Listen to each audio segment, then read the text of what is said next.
Come look at this.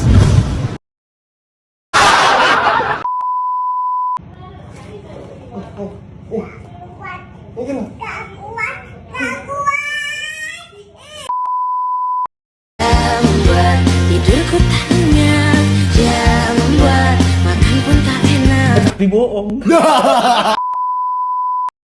Easy Dash. Yes. Halo teman-teman, perkenalkan, saya mahasiswa aktif semester 4 Program Studi Psikologi dan Bimbingan Konseling Fakultas Ilmu Pendidikan Psikologi Universitas Negeri Manado.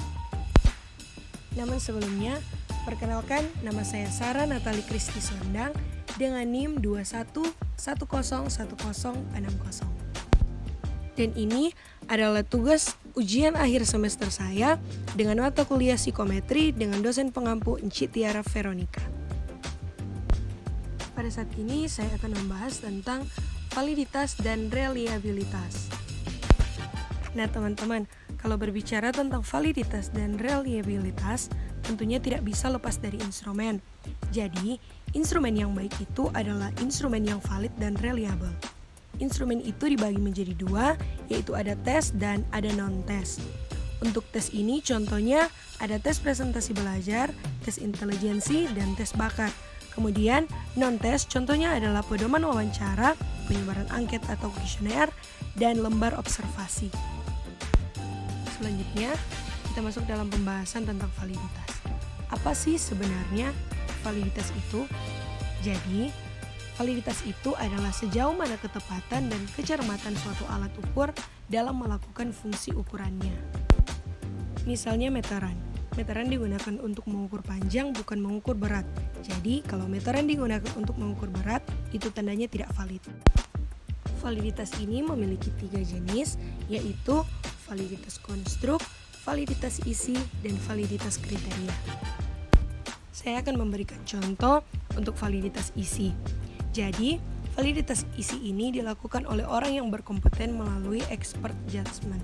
Kemudian, pakar dan ahli tersebut akan menelaah kisi-kisi tes untuk memastikan bahwa soal-soal tes itu sudah mewakili atau mencerminkan keseluruhan konten atau materi. Dan berikutnya ada validitas konstruk.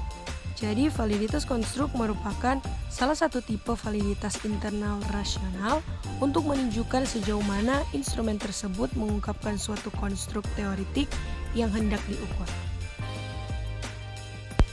Kemudian validitas isi adalah melihat hubungan alat ukur dengan hal-hal yang berada di luar alat ukur tersebut. Kemudian ada reliabilitas.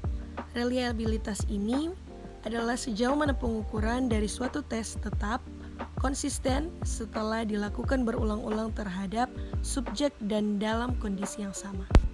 Contoh sederhananya, suatu tes dikatakan reliable jika selalu memberikan hasil yang sama apabila dites pada kelompok yang sama dan pada waktu atau kesempatan yang berbeda.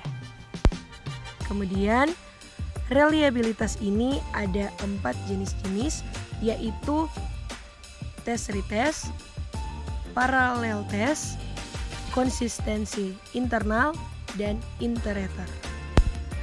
Tes retest ini melakukan 2 kali tes dan koefisien korelasi diperoleh dari korelasi kedua skor.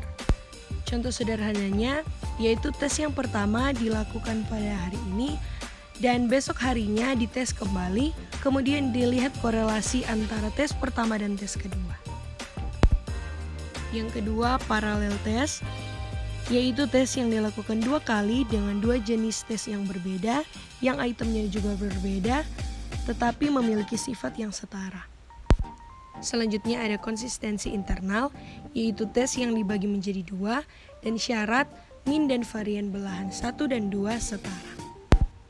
Kemudian ada iterator, yaitu tes yang dinilai oleh 2 orang atau lebih untuk menghitung reliabilitasnya dengan formula kappa. Jadi, misalnya saya punya instrumen dan kemudian saya memberikan kepada 2 orang ahli, kemudian penilai pertama dan kedua memberikan skor. Setelah itu dihitung reliabilitasnya dengan menggunakan formula kappa.